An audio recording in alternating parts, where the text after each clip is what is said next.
Great. All right. Good evening, everyone, and welcome to our Thursday night Bible study. I hope you guys are all doing well by God's grace. And yeah, before we start, as always, we like to invite you to our worship every Saturday at 6 o'clock. If you guys are out the area or in Metro Manila, definitely you're more than welcome to come. We'd love to connect with you and meet with you. Although, syempre, of course, that's why we have this Zoom so we can connect with our brothers and sisters na nasa malalayong lugar, and yeah, always a blessing to be here. Um, Another announcement is again, please be reminded, block the date for August 16 and 17 for our Metanoia workshop this year. So it'll be great. We're really excited. We'll have details soon.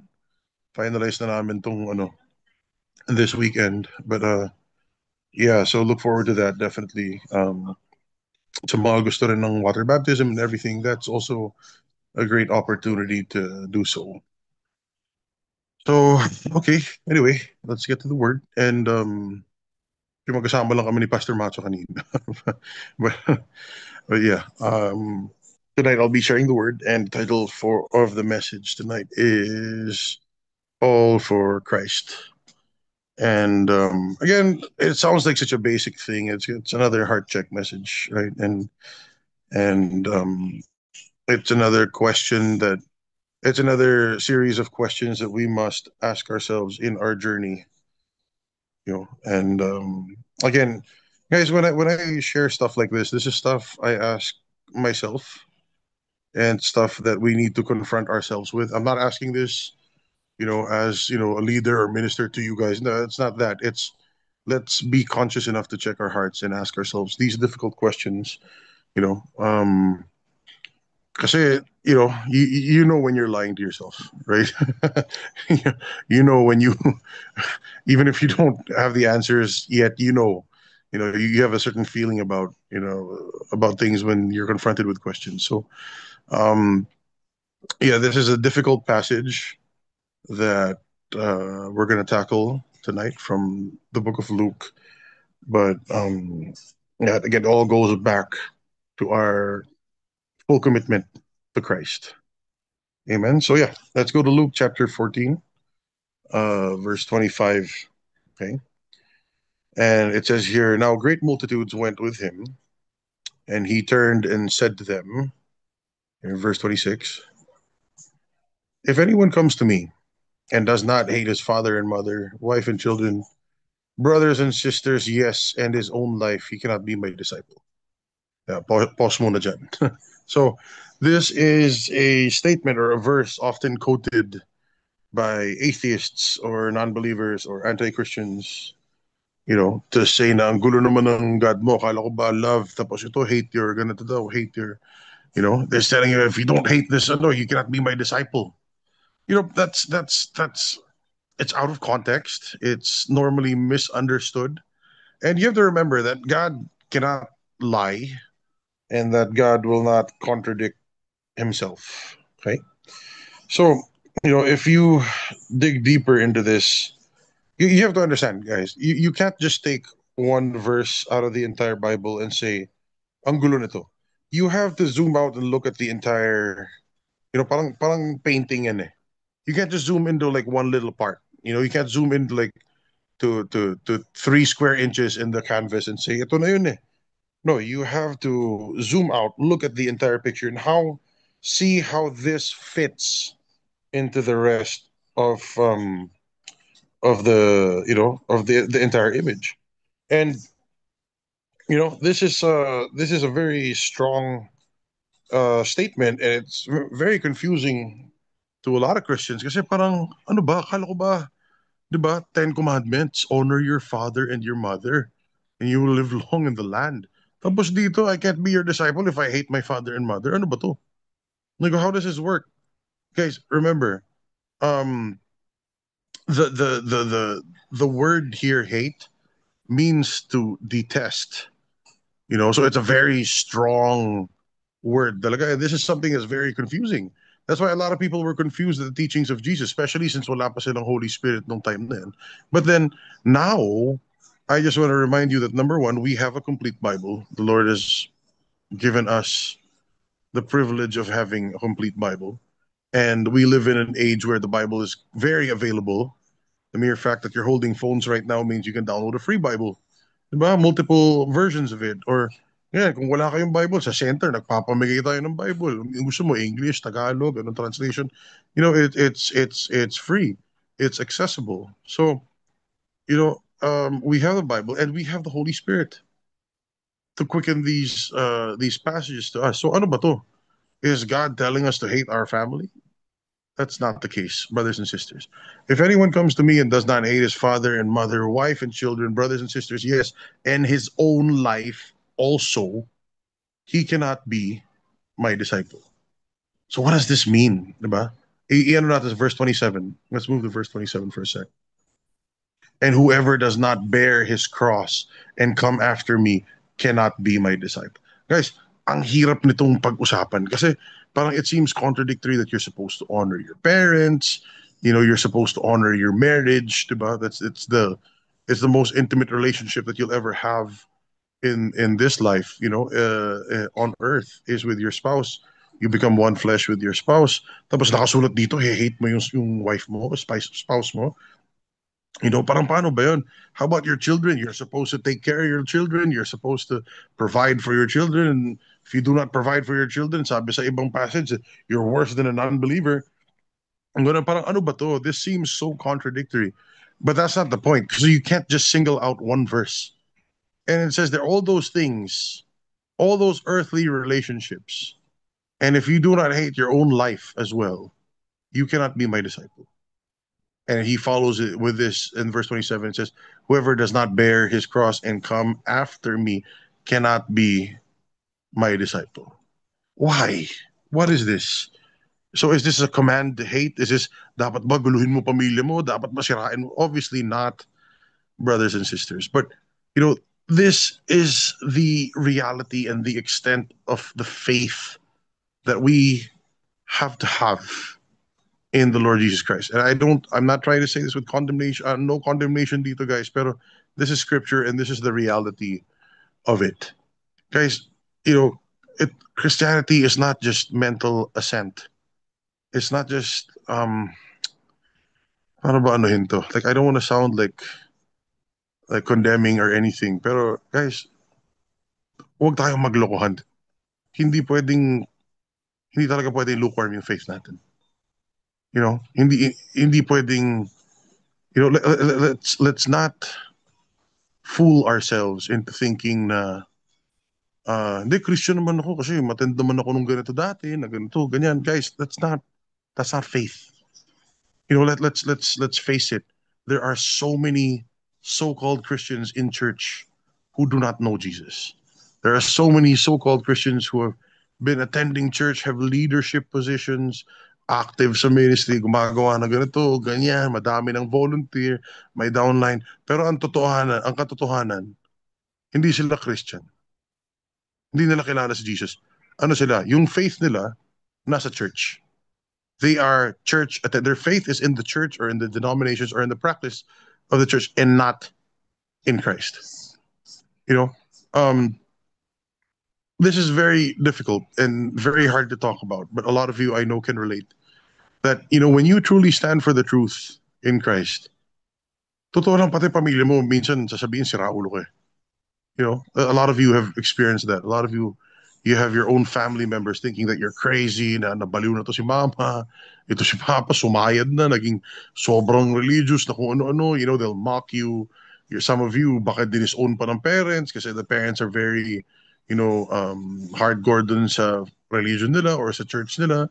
Yung iba, lumipat ka lang ng simbahan, sarili mong kapatid, di ka na kausapin, or yung spouse mo, tingin na baliw ka na. It's hard, and it's not that you're Jesus is not saying you should hate them. That's not how it works. Diba? Bless those who curse you nga, diba? Diba? Turn the other cheek nga, diba? Yun yung sinuturo ni Jesus. Bakit dito hate? Hindi yun yung point. Yung point dito is you have to count your own life as nothing. We have to reach that point. That's the standard of faith. That for you to be born again, you must hate your own life, the old one. Nagets po natin. It's not saying that you hate your family. It's just saying that you hate your old life, that you must, for you to be truly born again, you have to die first. Hindi ka pwede ma-born again kung hindi mamatay yung old self.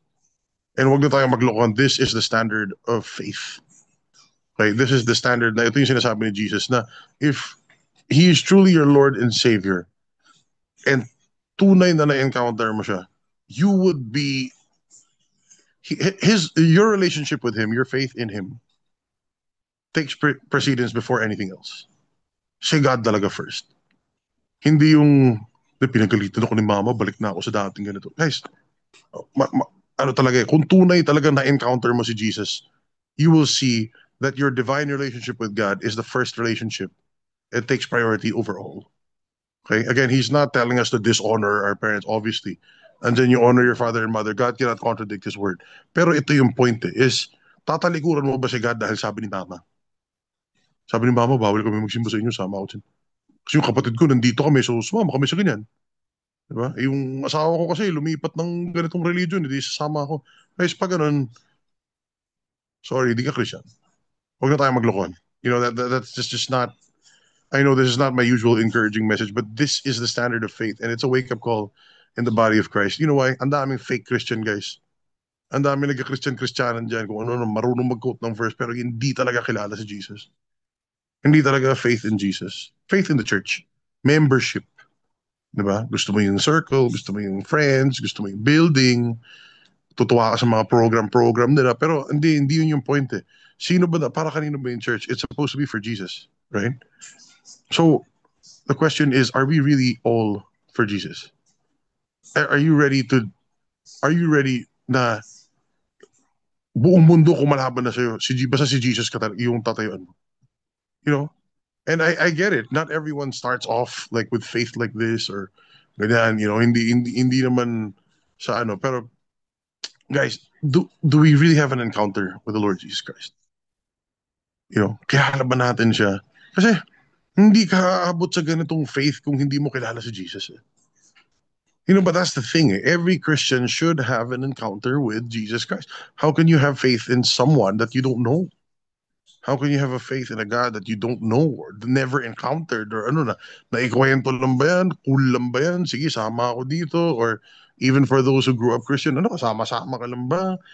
Hindi, guys pag Christian ka, we are called to be witnesses, di ba, sa Acts chapter 2.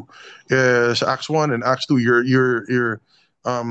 Acts chapter 1, it shows there that kaya nga tayo binigyan ng Holy Spirit so that we can be His witnesses. Di ba? Ano yung witness? Hindi pwedeng witness ako. Kasi yung kaibigan ko may nakita ng ganito. Ano, guys, hindi witness yun. Chismoso ang tawag doon. Okay? Chismoso yun.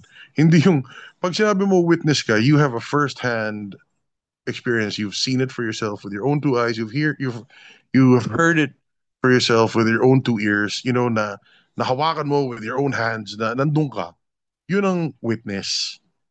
So, kung wala kang encounter kay Jesus, hindi ka witness. Huwag na tayong maglokohan. You know what I mean? And ang daming church talaga na madaming pinag-uusapan si Jesus, pero walang encounter eh. Wala talaga guys eh. Walang encounter, walang ano. It's so much more about the rules and the DNA of the church, but not the DNA of Jesus. Ito yung ano natin, ito yung statement of faith natin. Why? Anong statement of faith mo? Ano yung nakasulat sa Bible? Diba? How many Christians are out there always saying, "Oh, my pastor said, my pastor said." They quote, "My pastor said" more than this is what Jesus said. This is what the Word of God says. Turo sa amin ganito. Guys, hindi yun eh. So, again, I know this is a tough message, but guys, ito yung standard. Yung akin, again, I'm not saying this to condemn anyone, but this is something that we must confront ourselves with. Totoo ba talaga yung tinanggap natin si Jesus? The salvation of other people, it's not none of your business. You share with them, but you are not the judge of who is truly saved and who's not. So we're not talking about the salvation of other people here. Okay? Well, hindi ikaw yung judge. And you be careful if you judge people's salvation. You know why? Because the same standard that you use upon others will be used against yourself. Sabi sa Matthew, Yung standard you will use will be used against you also. So, don't go saying na yan, di naman saved yan, di naman ano to, hindi natin ano yung salvation na yan. Yung akin lang, sinasabi ko lang, ang point ko is, maraming Christian na hindi kilala si Jesus. So, ang question ko is, how do you have faith in a God you don't know? How do you have faith in a God you have no clue about? You don't know his word, you don't know his heart, you don't know his promises, you don't know what faith is all about. Para mong sinabi na, alam mo guys, sobrang favorite ko talaga yung favorite ko talaga yung tennis. Okay, number one sport ko yan. I'm such a huge tennis fan. Ang favorite tennis player ko si LeBron James. Ano y- Diba? Ano yung, ano sasabihin sa'yo ng ibang tao? Sabihin nila, sira ulo ka ba? Parang, ano sabi mo dyan, favorite tennis ka dyan, bibihis-bihis kang tennis player, nakasuot ka ng headband mo, may mga kung ano-ano kang ganyan. Tapos sasabihin mo, favorite tennis player mo, sino? Si LeBron James. Eh, hindi naman nagte-tennis yung basketball player yun eh. Di ba? Doesn't that sound insane? Yeah, but how many Christians are out there saying, hindi, Christian ako. Pero naniniwala sa ganito, sa ganyan. Di ba si God, ganito. Sabi ni God, ganito. Sabi ni ganyan. Tapos walang alam ni hindi binuksan yung Bible kahit kailan. Paano ka magkaka-faith kay God? How can you deny yourself? How can you be willing to give up your own life, to hate your old life enough to make room for your new life in Christ? Yun yung point nito, guys. It's not hating the relationships. It's not hating the people in your life. It's not waging war with them. Hindi yun yung point. Love one another nga eh. 'Di ba?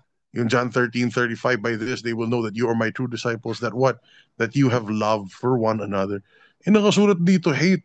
So again, hindi po siya contradictory. Yung point nito is, paano ka magkaka-Jesus kung ayaw mo i-give up yung old life mo?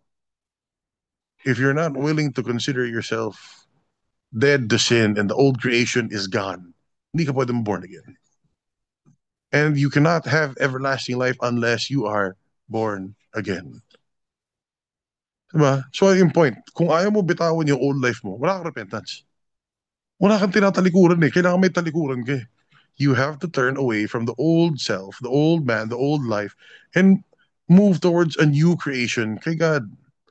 Alam mo yun, nung una ako na born again, yung first time kong punta sa simbahan ng mag-isa, dati kasi sumasama ako sa wife ko.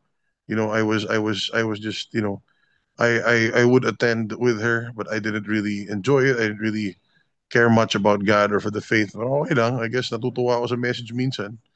Pero walang pumapasok sa heart ko. Pero nung time na, nasira yung life ko, at ako mag-isa pumupunta, I wasn't going because napilitan lang ako. Like, I started to seek God for myself. Na-encounter ko yung verse na 2 Corinthians 5:17. Most of us naman, pag bago kang Christian or bago kang born again, yun eh. Yung behold, the old is gone and the new has come, di ba? The old creation is gone. So, again, noong time na yun, ang dami kong kasalanan, di ba? I destroyed everything. Ang dami kong pagkakamali. Parang feeling ko, sobrang basura ko. And, di ba, sobrang failure. And it was just terrible. So, yung verse na yun really gave me hope. Kasi parang, I had all the reason to really not want my old life. I had all the reason to hate my old life. Na parang, shucks, ang pangit ng buhay ko. Sinira ko lahat. Kasalanan ko lahat. Di ba? It's all my fault. All the damage, all the people I hurt. Ito yun eh. So gusto kong mamatay yun. Alam mo yun? I hate that. I hate that old me. And the new has come. Sobrang comforting ng verse na yun sa akin. 2 Corinthians 5:17, that the old is gone. Na parang ang ganda ng Lord, binigyan mo akong pagkakataon na mamatay na tong dating to. Kailangan patay na siya. And then the new has come. May bago na akong life. Yun yung pagiging born again. So now, ang point ko is, you don't have to destroy your life or be a terrible person to hate your old life. You don't have to do drugs or go to jail or do bad things. Hindi yun yung point eh. The mere fact that you exist in a sinful condition in this earth, di ba? Kasi Romans 5:12, through one man, sin death entered the world, and death spread to all for all sinned. Di ba? Lahat yun, yung sinful life na yun, hindi naman kailangan salbahe ka talaga eh. Yung point is, yung buhay na walang Jesus, walang kwenta yan. Kahit na mayaman ka, kahit na uh, komportable buhay mo or ganun. Pag wala kang Jesus, guys, walang kwentang buhay yan, promise. It's really not, it's not, it's not a great life. It's not. You're a slave to the world. Ano ka, open to attack ka kay Satan anytime. Na ganun. It's a terrible life. It's an inferior life. The best life that we have is the new life in Christ. Diba? So, for those Christians na hindi naman dumaan sa rock bottom o hindi naman nag-crash and burn yung buhay, a lot of Christians don't they take it for granted. They take their faith for granted na, okay lang, Christian ako, nag-church lang naman ako. You forget that, again, you don't have to destroy your life before you encounter Jesus Christ. Pwede naman matino buhay mo tapos magka-encounter ka kay Christ. You know? Um, you have to remember that His standard is perfection. And kahit na anong good boy mo o good girl mo or performance mo, you will always fall short. Yun yung sa Romans 3. Diba? Na, for all have sinned and fall short of the glory of God. So yun eh. It's the need of a savior. Anyway, my point is, kung ayaw mo kung gusto mo pa rin yung earthly life mo, if you still believe that your earthly life is better than life with Christ, you have a problem. You gotta check your heart, check your foundations. Sino ba talaga tong Christ na tinanggap mo? Tinanggap mo ba talaga siya? Na ganyan. So again, I'm not trying to condemn anyone. These are questions we ask ourselves. Totoo ba talaga yung faith natin kay God? Totoo ba talaga yung pagtanggap natin kay Jesus? Now, if you're saying, yes, He's my Lord and Savior, then go spend time with Him. Then go make Him a priority. Go give Him enough time to spend time to know His heart. Spend time in His Word. Spend time, hindi lang yung prayer na, hindi, nagpa-pray ako eh. Muslims pray. Hindus pray. Yung insekto nga, nagpa-pray. May praying mantis dyan eh. Di ba? So, di ba? Wala, hindi yung pray, pray, pray. Ano yung pinapray mo? Kausap mo ba si God? Ano mo yan? Pag sinabi mong prayer, hingi. Prayer and petition are two different things. So, hindi porke, nagpa-pray naman ako. No, no, no. Sino yung pinapray mo? Sino yung kausap mo? Kilala mo ba siya? What are you praying to him about? At the end of the day, brothers and sisters, my challenge is, do we really know who Christ is according to His Word? Because if you truly know who Christ is, you will know that this is not a command to hate your family. This is a reminder that, are you willing to give up everything for the everlasting glory of knowing Him? Is Christ really number one in your life and in your heart? Siya ba talaga number one? You see, God, are you prepared to drop everything for Him? Like if Jesus were to show up in your room right now and supernaturally, boom, just open and just say, son, Lika, leave everything behind, come with me. Would you have reservations? Would you be like, uy, mamaya na Lord, kasi may sasubmit pa ako bukas. Parang, di ba? Or would you be like, oh my gosh, this is it. Thank you, Lord. Ito na yun. And just trust na yung pamilya, yung ganito, ganyan. Si Lord, bahala dyan. Basta ako, sama ako sa'yo. Di ba? In another passage in the Gospels, Jesus said, kasi diba sabi niya, come and follow me. Sabi nung isang guy, oh, let me bury my father first, kung ganun. Ang sagot ni Jesus, whoever takes his hand to the plow and then looks back is not worthy of the kingdom. Diba, kailangan na, guys, huwag na tayong maglokohan. Yung standard ng faith dito is si Jesus dapat number one sa heart natin. Na wala nang mas importante. Now, hindi ko sinasabing huwag kang na magtrabaho, mag-ministry ka lang. Of course not. That's not what I'm saying. But I'm saying, in your heart of hearts, is Jesus Christ really number one? Are you really all for Christ? Siya ba talaga yung pinaka-importante sa lahat, sa buong buhay mo? Kaya mong sabihin yun, Lord, mawala na lahat, wag lang ikaw. Mawala na lahat, wag lang ikaw. Ikaw lang talaga. Wala, without you, I'm nothing. Diba? Sabi naman ni Jesus sa John 15, diba? Apart from me, you can do nothing. Yun eh. Kailangan totoo sa atin yun, guys. That's why nga, ito sa verse 27, the one displayed right now.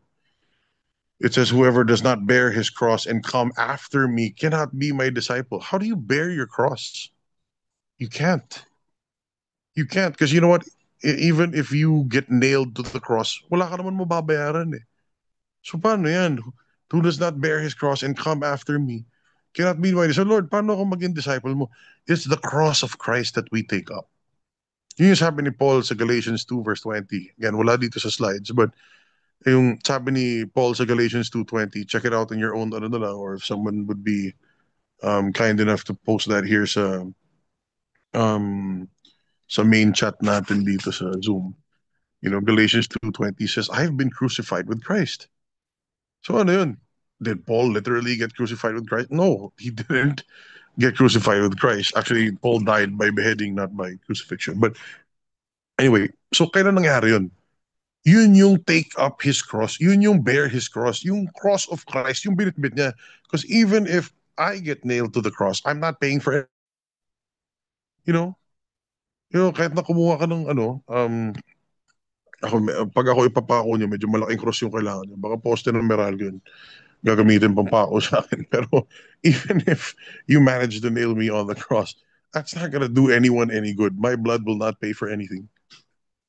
My life will not atone for anything. It's not worth anything na pwedeng bayaran yung ganito or change the world. Hindi importante yung ganun eh.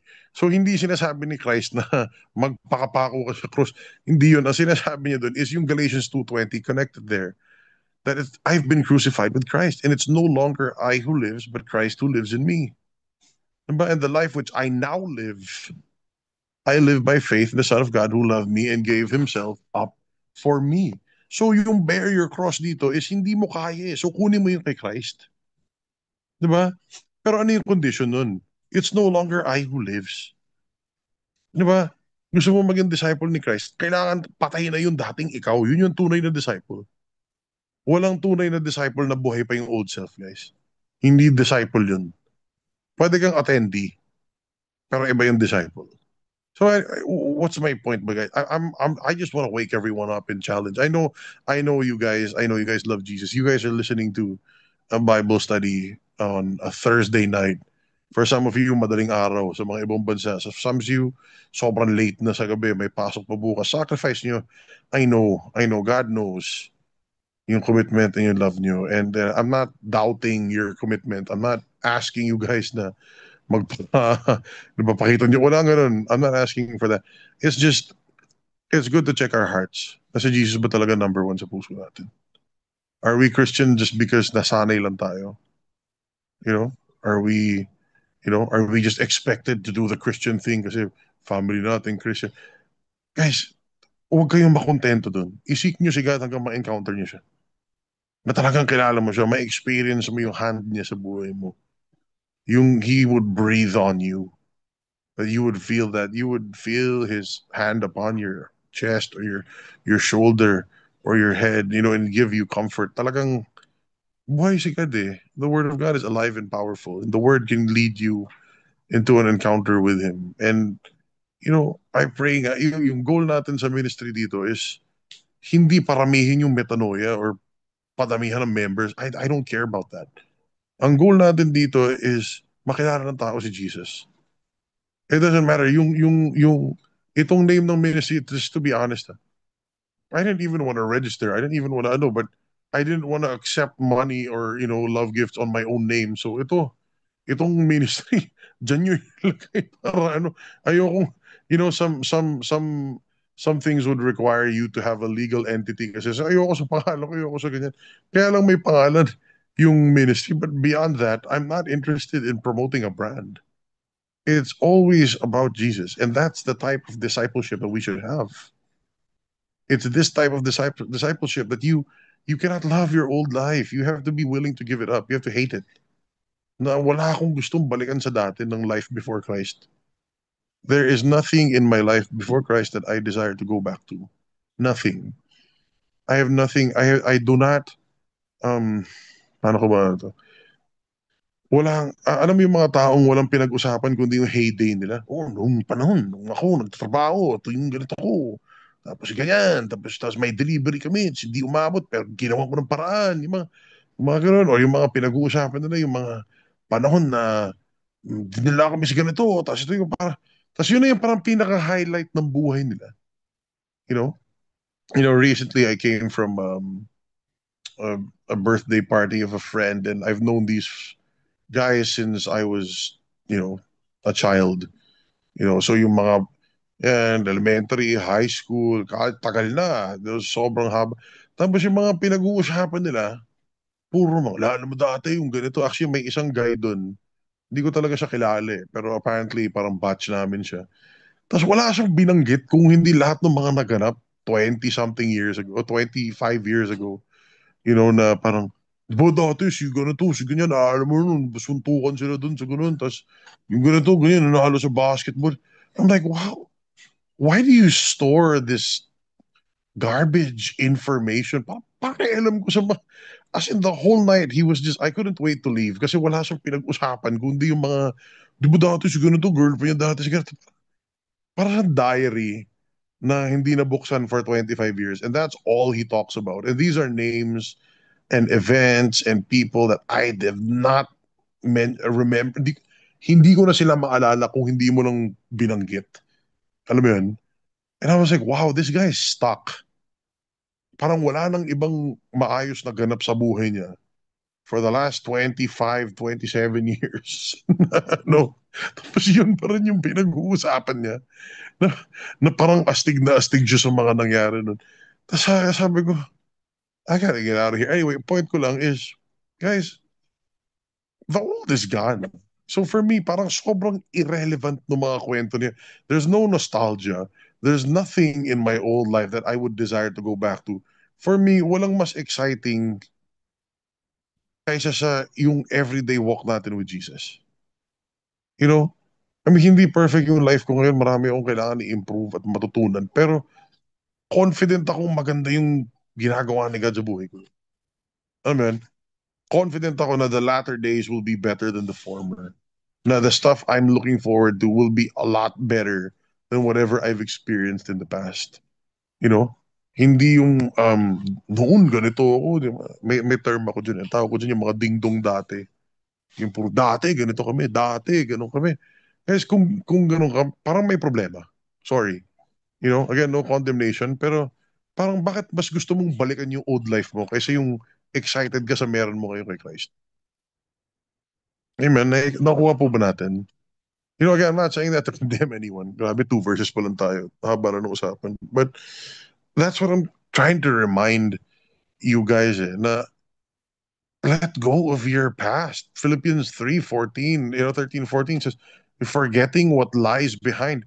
That doesn't mean just the bad, negative stuff. It's the stuff na actually kung feeling mo ang galing-galing mo dati nung wala ka pang Jesus, tapon mo rin yun. Kasi ikaw yung magaling doon, di si Jesus. Yung mga success mo dati na dati ako, ganito ako, dati, ganyan ako. Guys, kung wala pa si Jesus nun, tapon mo na yan. Huwag mo na pagmalaki yan. You know why? Because you have to be fully convinced that what God can do in your life now is going to be far better than whatever you did before without Him. That's what it means to be all in for Christ. All for Christ ka dapat. Yun ang Christian. Yung Christian na the old is gone. I hate my old life. Kahit na may success ako dati, may accomplishment ako dati, wala akong pwedeng ipagmalaki dun eh. The only thing that really gives me purpose and meaning is that I have Christ now and tomorrow and the day after that and forevermore. And I may not be doing, super good or I'm not where I want to be yet. Pero at least I can look forward to something na alam kong wala sa kalingkingan nung future ko, na magandang future ko ngayon with God, yung dati kong whatever success or accomplishment na wala siya. So we have to be ready to. That's what it means to bear your cross. That's what it means. It's no longer I who live. Wala na yun. Wala akong pwedeng pagmalaki sa dati. It's right now. I look forward. It's ano yung journey ko with Jesus. That's what it means to be His true disciple. All for Jesus ako. Wala na, di na importante sa akin yung dati. Ano, may ganito, wala. Di na important sa akin yun, guys. Every time we talk, pag-usapan natin yung fresh encounter natin with God. How He talked to you this week. That's what we do sa fellowship. Sa mga fellowship, hindi yung, di ba, hirap naman nun kung 20 years na, tapos puro testimony mo pa rin nung na-born again ka, nung teenager ka, yung pinag-uusapan. Teka lang, ba't wala nang ganap? You know what I mean? Again, don't get me wrong. Di ko ini-small yung testimony dati, but Ba't walang fresh encounter? Bakit walang, God is always speaking. The Holy Spirit's always there. The Word of God is alive. So my sheep hear my voice. He's always speaking. Faith comes by hearing. That means he's always talking. And God is alive. God is active. So, 'di ba?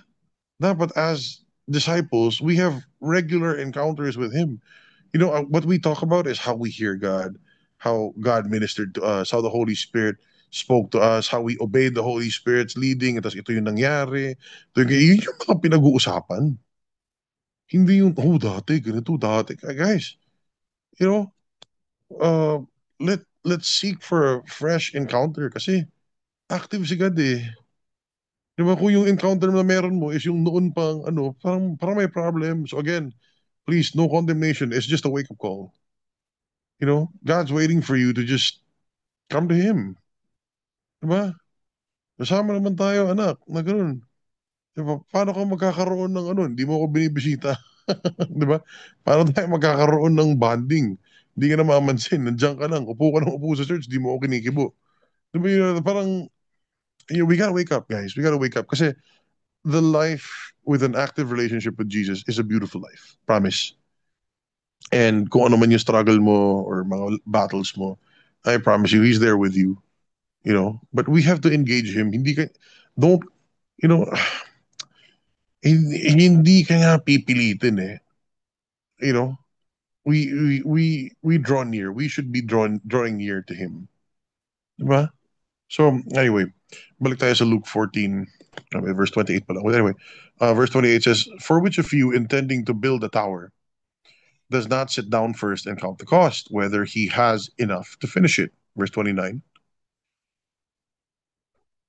"Lest after he has laid the foundation and is not able to finish, all who see it begin to mock him."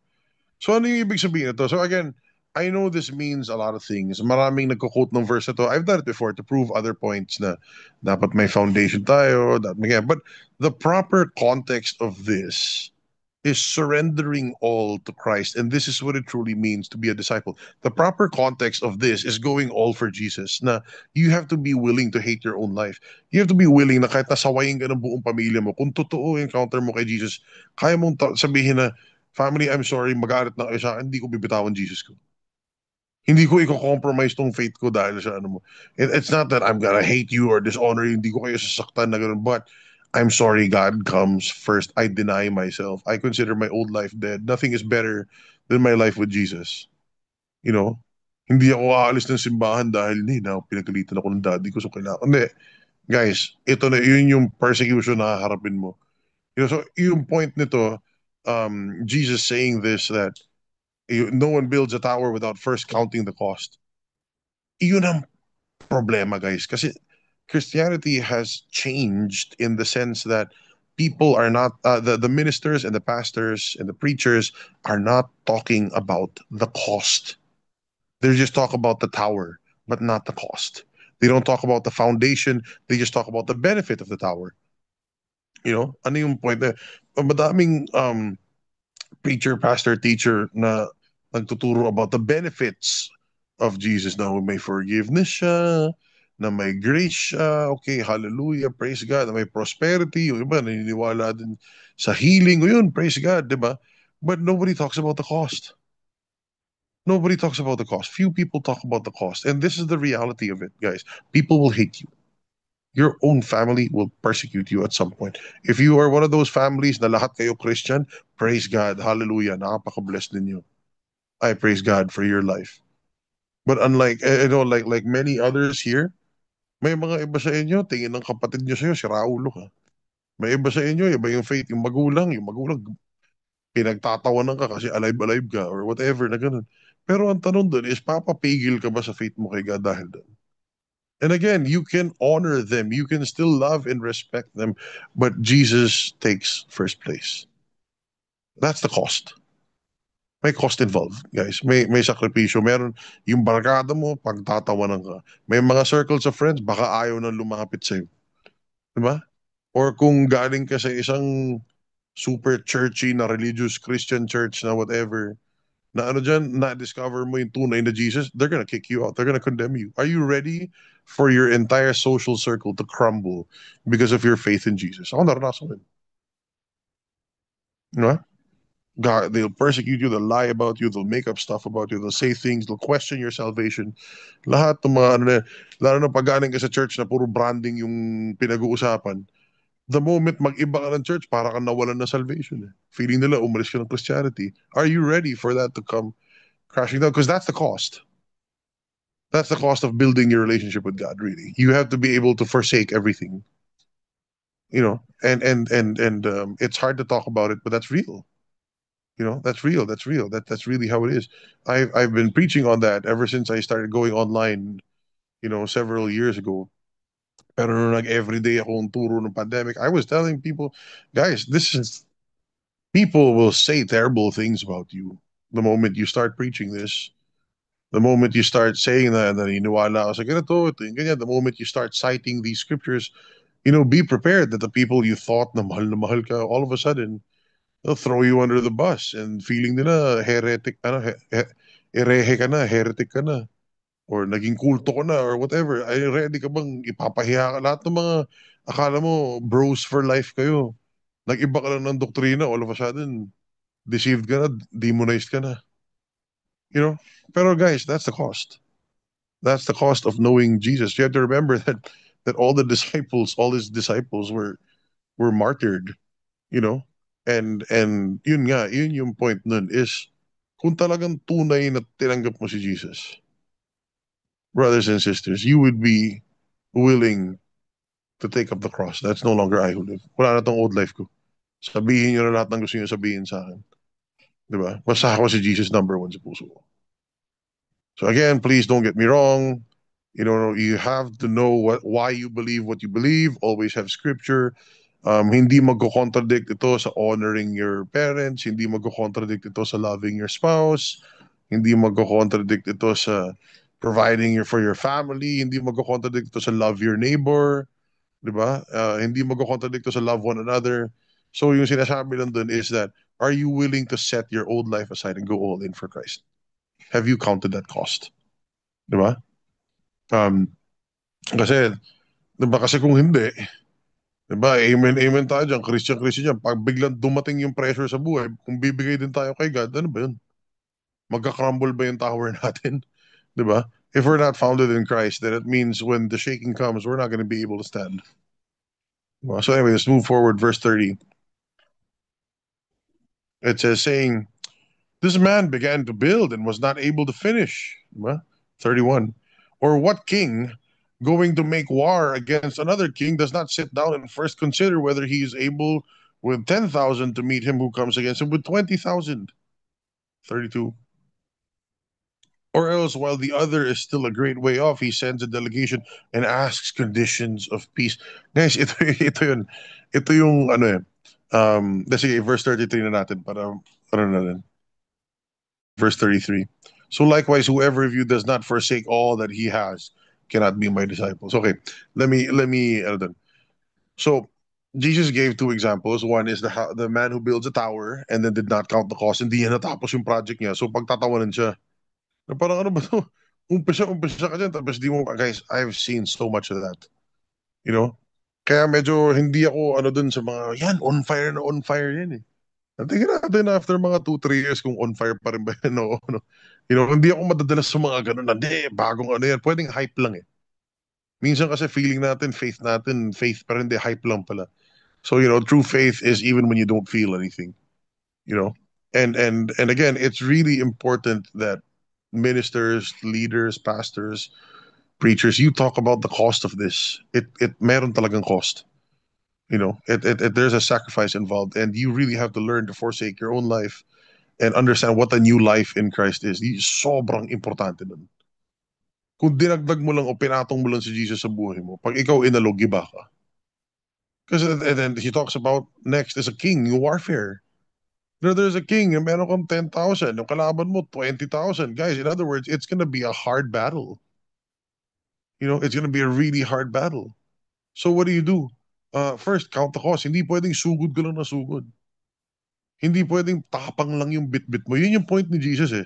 So a lot of people engage in spiritual warfare and enter faith and discipleship, but hindi faith yung bit-bit nila, stubbornness.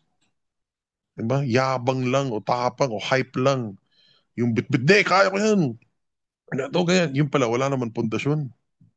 Puro hype, puro feelings, puro emotionalism. But that's, honestly, that's why so many Christians are, the moment na binangga sila ni Satan, they fold. Tiklop sila. Wala na. Ayoko na mag-church. Ganito, pinag-chismisan ako, di na ako babalik dyan. Ay, hindi mo tinanggap si Jesus. Tinanggap mo church. Ang pinupuntahan mo, church, hindi Jesus. Ang sinasamba mo, tao, hindi Diyos. Kasi na-offend ka lang, tago ka na eh. Ano nangyari sa'yo? Saan ka nakatingin? You know what I mean? So, guys, we have to wake up from this. Pag Jesus niyo ako, pakialam ko dyan, pinupunta ko dito si Jesus. As long as I get to encounter my Lord and Savior here, I honor Him by being here, I get to minister to people by being here, I really don't care what other people think. That's not my problem. Bahala kayo kung anong isipin nyo. Sige, Lord, ang bahala sa akin dyan. I will focus on my walk with Jesus. That's, yun eh. And if more Christians had that heart, church would be an easier place to be, right? So again, you have to just to kind of summarize and wrap things up. Jesus is not expecting you to hate the people around you. He wants love nga eh, pati nga enemies mo eh. Love your enemies nga eh, bless those who curse you eh. Diba? So obviously, he's not saying awayin mo yung pamilya mo. Hindi yun. The question here is, are you really all for Jesus? Are you willing to forsake all? Diba? Yun yung tanong eh. Na yung question ko kanina, if Jesus shows up in your room, right in front of you right now, and says, anak, let's go. Leave everything. You don't bring anything. Sama ka sa akin. Let's go. Would you just get up and walk? Or would you be like, teka, ayusin ko muna to, yung mga papel, kasi may gagawin pa kami, sabi ni kanya, manonood pa kaming sine, hindi pa kami binabayaran. Guys, parang, there has to be nothing more exciting in your life and in your existence than being with Jesus. That's what it takes to be a true Christian. And the cost really is, are you willing to forsake all? So reminder ko lang to. Again, this is not the usual comfort or encouraging message. It's a heart check message. Committed ba talaga tayo kay Christ? All for Jesus ba talaga tayo? Diba? O niloloko ba lang natin sarili natin? So again, don't get me wrong. Kung wala ka pa doon, how do you get there? Bro, wala pa yung faith ko doon. Nako-condemn ako. Hindi ko pa talaga masabing all in ako kay Jesus. So, may grace for that. Ang question ko is, what's stopping you? Why not? Diba? Go learn about it. Do mag-introspective ano ka. Check mo yung heart mo. Bakit may hold pa yung old life mo? Ano yung tingin mo maganda sa old life mo na hindi kayang bigay mas maganda ni God? Or bakit may doubt ka kay God na kaya niya magbigay na mas maganda?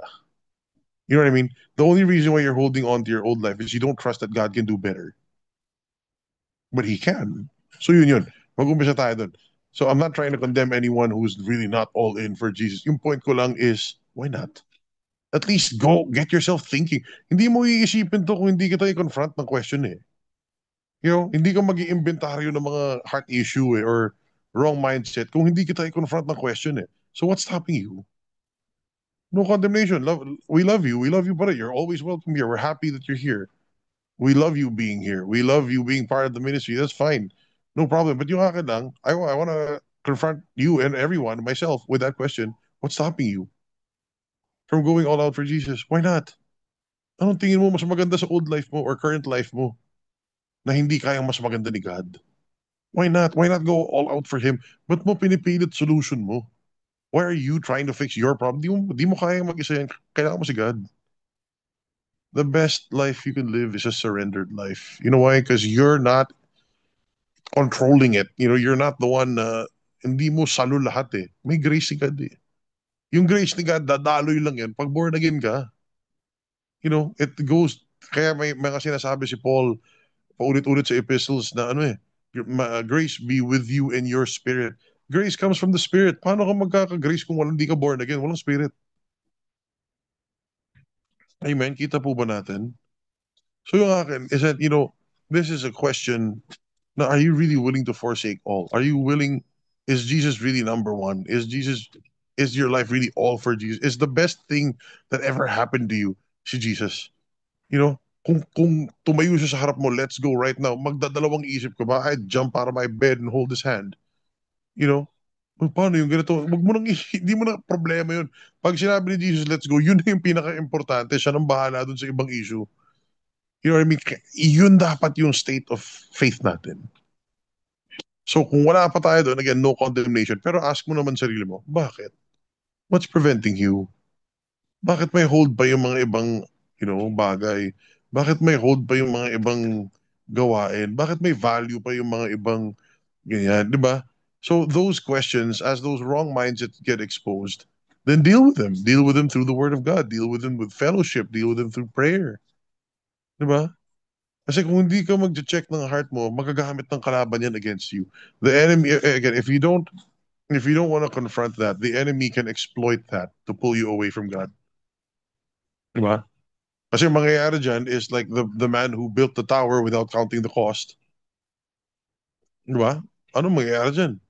Mako-confront ka ng isang bagay na hindi mo alam gagawin mo. Tapos di mo natapos. Tapos sobrang condemn mo. Mukha kang tanga kasi di mo kinount yung cost. Tapos, ayoko na bumalik dyan sa church na yan. Ayoko na bumalik sa...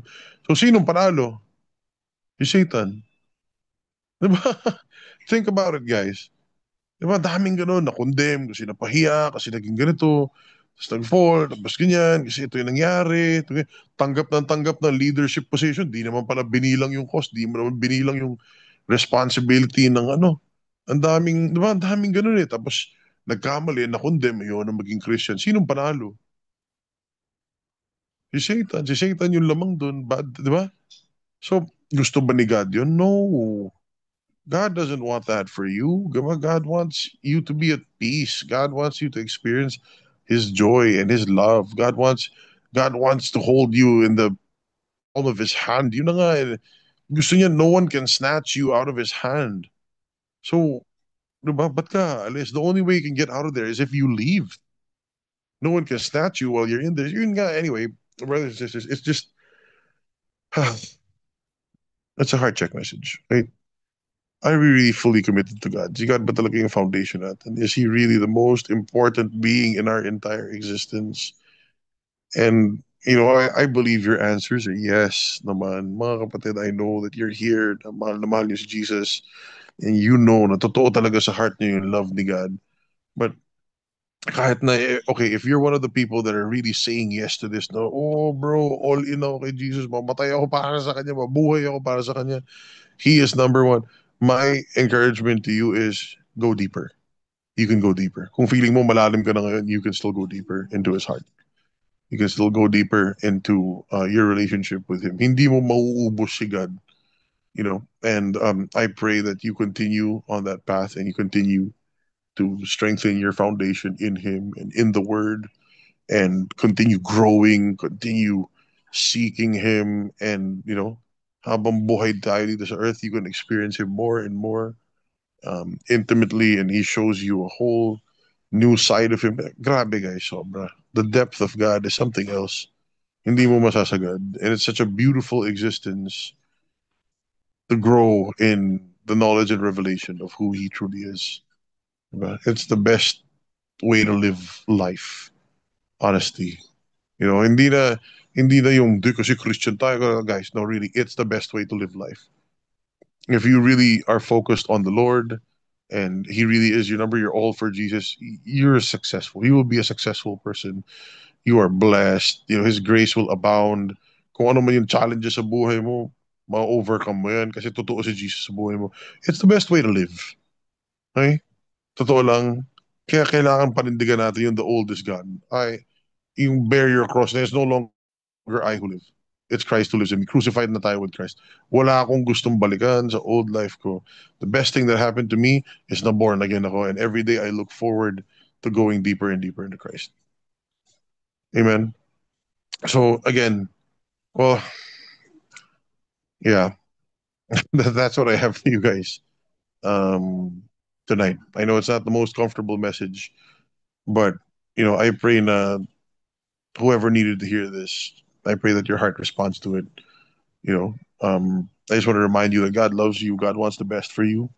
Kung gusto mo, God wants you to know Him for who He truly is. Kakampi mo si God. Whatever is preventing you from going all in kay Jesus and all in kay God, I pray that you gain a revelation that'll pull you out of that wrong mindset. The best life you can live is the life that is submitted to Christ. Promise. Di man tayo perfect, but tuturuan niya tayo, gagabayan niya tayo, bibigyan niya tayo ng strength. Kung nadapa man tayo, madapa tayo, for sure, di ba? Nagkakamali tayo, sumisemplang tayo, we fall. He'll pick us up. He'll give us the grace to move forward. He'll teach us to improve. Di ba? Minsan, mabagal progress natin, but at least we're moving forward. Maging desidido tayo, guys. Wala na tayong babalikan sa old life natin. This new life in Christ, this is the life we choose to live. This is the best life.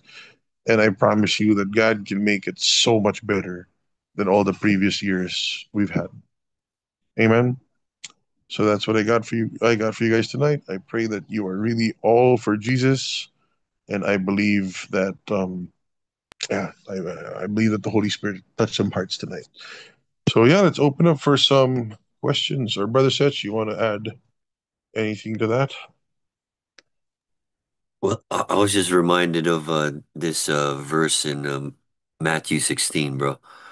25, it says, for whoever desires to save his life will lose it, but whoever loses his life for my sake will find it. And the verse before that it says, if anyone desires to come after me, let him deny himself, take up his cross, and follow me. And I think that's basically the whole Christian life, eh? Diba? Like we need to experience the cross for ourselves, not in a literal sense, but in a way, taking away the old self requires sacrifice. Diba? Just like you mentioned, bro. Not everybody's gonna be aligned with you know, like we're talking about grace, we're talking about healing, we're talking about you know, deliverance. And a lot of people can't come, even, Christians, they're against it, right? So, parang, ang ano like, you're really just, alam mo yun, tataya mo talaga lahat eh. Di ba yung sampalataya talaga? Masasampal natin lahat at itataya mo lahat for Jesus. And I'm sure, like, this message, somebody was listening to it, bro, and somebody's, just eating it up. And I pray for that guy, or that girl who this message is for. We just pray for the spirit of gentleness to come upon them and for the Holy Spirit to speak to them right now. Amen. Yeah. You know, Very yan talaga eh. Kailangan talaga, we have to really have a revelation of that. Na whatever God has to offer is far better, far beyond whatever we could do on our own. So, yeah. Anyway, so there's a question here. Okay. Rora, what if we feel now we are called to embrace people with different beliefs to win them to Jesus, but we also want to forsake everything for Jesus?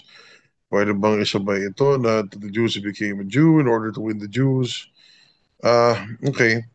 So, you know, this passage here is First Corinthians 9. This talks about making a connection to people. It doesn't mean that to the Jew I became a Jew na ibig sabihin finorsake niya yung pagiging Christian niya.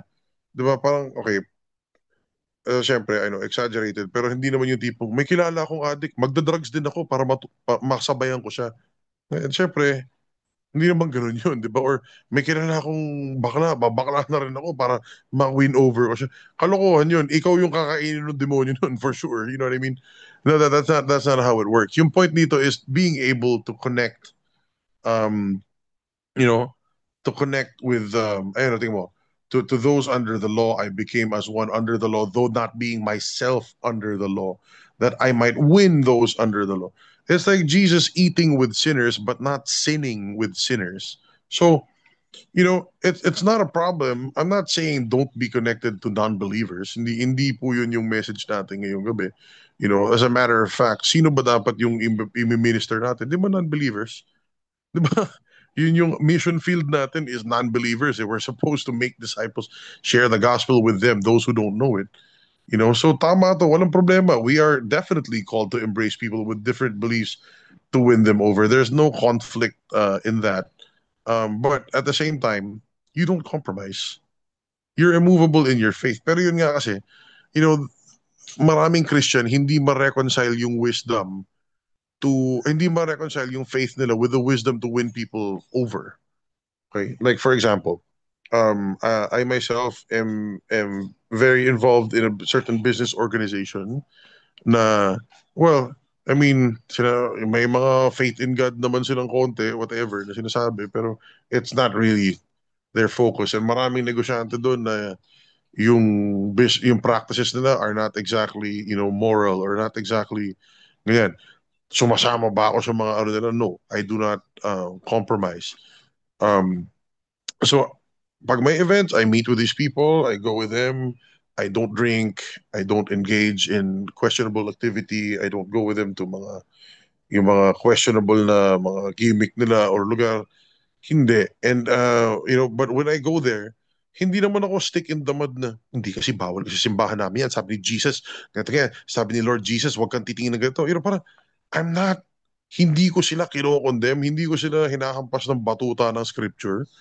You know, I'm with them. I go there, and you know what? I let my testimony do the talking. I let my life do the talking, and they notice something's different about this guy.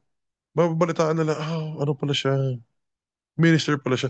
And then what happens? These guys now, they come to me, they message me privately, bro, I'm going through some stuff. Is it okay if we meet? Can we have coffee sometime? I just wanna open some stuff up to you and ganito, ganyan. Parang bakit? Kasi nakita nila na hindi ako puro salita lang. I didn't go to them and say na, ayaw ni Lord Jesus yan, yung pag umiinom ka, hindi ako. But I myself don't drink. I don't go with them. I'm not condemning them. I'm not, reciting scriptures to ano. Pero kasi madaming Christians sa sobrang self-righteous. So, okay, yes, you find a way to relate, but not to the point of compromise. Okay, you stand firm in your foundations. Pero yung goal natin is to win people over. So anong wisdom ibigay sa'yo ni Holy Spirit? How to connect with them without compromising, dun tayo. Pero kung feeling mo na kailangan mo mag-compromise para hindi na si God yun. hindi, hindi na. May namita akong ganyan dati na, ano daw siya? Ano ba yan? Hindi, pare, iinom ako kasama nila para mapakita kong hindi baduy yung mga Christian. So ano nangyari sa kanya? Nalasing.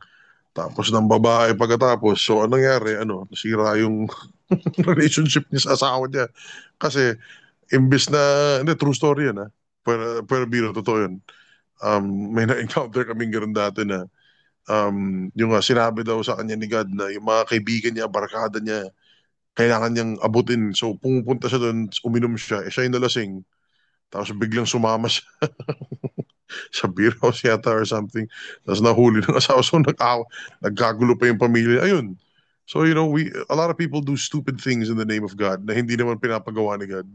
So remember, not to the extent of compromise. May wisdom si God. Sabi ni Paul, no, as someone under the law, as though, but I'm not under the law. Meron siyang parenthesis doon, may disclaimer siya. Di ako umano ha. Pinakisamahan ko lang yung mga yun so I can win them over. Diba? So, ang importante kay Paul is to win the people over. It has nothing to do with compromise. All out ka pa rin. All for Jesus ka pa rin. Amen. Hope that answers your question. Okay, we can do one or two more questions. Kung sino pa meron.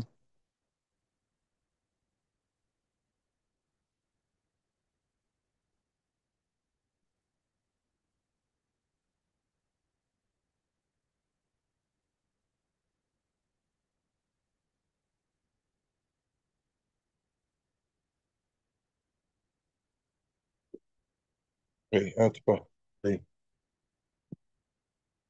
wait. Hold on. May PM question. Okay, there's a message. The brother on a gay friend of mine was upset because I don't want to sign as a witness. So, embassy, would it make a difference if I attended the reception? No. No. And, honestly, I admire you for not signing it because that shows agreement and consent. And kung mag-disagree man sila, yun eh. Ito yung sinasabi nung if you do not hate your ganito or ganyan, you cannot be my disciple. Ito yung kasama to eh, cost to eh. Yun yung cost, kapatid. Yan yung cost. Uncompromising na kahit na anong ano yan, you esteem your relationship with Jesus far superior to any human relationship you could have with other people here. You're not condemning them. Hindi mo naman sinasabing, kayo mga bakla, mga LGBT, baka mga ganito kayo, mga ganyan, kaya hindi ko pipirmahan to. You know what? You can just say something simple na, I'm really sorry this doesn't sit well with me. It goes against my convictions. My relationship with the Lord Jesus Christ, really comes first. It matters to me. Now, I love you as a friend, and yeah, but I really can't take part in this. I'm really sorry, but I wish you the best, and I pray that you guys, you can be very soft-spoken about it. Hindi yung mga katulad nyo, alam mo na, yung mga Bible thumper na yan, di ba? So, but this is it. This is exactly the topic. Ito yun eh. Now, if you esteem your new life in Christ to be the most important thing, this will not bother you. Ba, hindi mo na problema. Wala magagawa ko. Oh, friend kita, pero ano, i-compromise ko yung faith ko pa. So, no way, nothing. Nothing will make me compromise my faith. Pero, the way you reach out to them is, di ba, ano naman, it's loving, it's not condemning, it's just being firm with your convictions, all in for Jesus. Oh, this is the cost. Magagalit sa akin itong mga to, pero wala eh. Ito yung ano ko eh. Kasi hindi kita kinokondem ha. I-reconcile mo yan with the other parts of Scripture. Diba na Romans 2:4, it's the goodness of God that leads to repentance. So, you can still be good to them. Be like, hey, you know what? I pray that you have an encounter with Christ. I want to speak grace and blessing over you. I pray for God's best in your life. Sabi mo, paanong God's best? Hindi naman sa Christian. Yun na nga yung point eh. Pag pinag-pray ko God's best, magiging Christian yan. You know what I mean? Yun yung God's best eh, is maging Christian siya eh. So I pray for God's best over your life. And unbeliever siya. Kaya nga, maging believer siya, sa kanya makita yung God's best. So kaya yun yung prayer ko. I pray for God's goodness to manifest in your life. Why? Because it is the goodness of God that leads to repentance. So you can still speak life upon them without agreeing with their lifestyle, and that's fine. Magalit siya, huwag kang mag-witness. Oh, so what? Jesus is who matters. You know, diba? As long as hindi mo siya kino-condemn or what, yun. But you don't ever go to the place of compromise. Diba? Yun. Yun yung counting the cost tapos di mo natapos yung kakainin kang condemnation ng pagkatapos. So praise God for you, kapatid, for standing your ground. And I know it put you in an awkward situation, but God sees your heart and God honors you for that. Amen.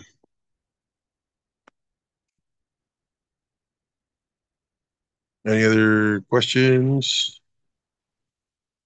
Not. Okay. Anyway, so yeah, guys, again, I pray that you guys got something out of tonight's message, and I pray that you guys can also make it on Saturday. We have another great word to share with you guys on Saturday. So, yeah. Anyway, yeah, I think we're good, Brother Secho. Maybe you can close us up in prayer tonight. Yeah, for sure, bro. I was just, reading this again, like in practical ways. Like, whoever does not forsake all that he has cannot be my disciple. And I guess, like, for us, at this time, at this generation, but sometimes it's just like as easy as, like choosing to be distracted with your cell phone or just choosing to spend time in the Word. And, for us, it's as simple as that just spending time in the Word or in prayer. I think that's what it means to just surrender, diba? And to just forsake all, in a sense. in practical terms.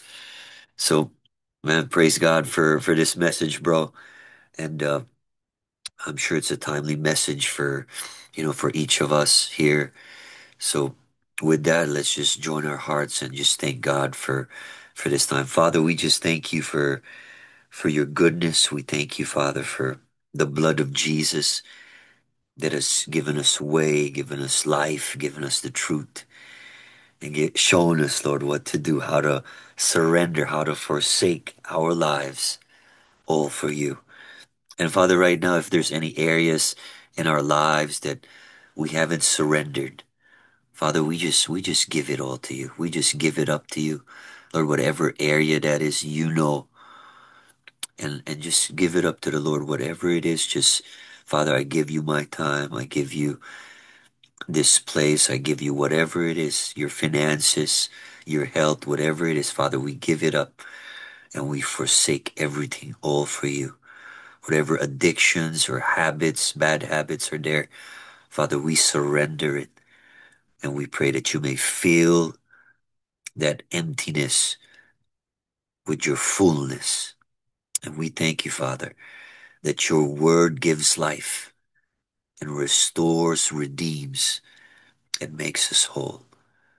So, Father, we honor you with our time tonight. We thank you for your word that has been planted in good soil, and we reap your benefits 30, 60, and even up to 100-fold. In Jesus' name we pray. We receive it all. Amen and amen. Amen. Thank you, Lord Jesus. Amen. Amen. And Bless you guys. Good you. night. Amen.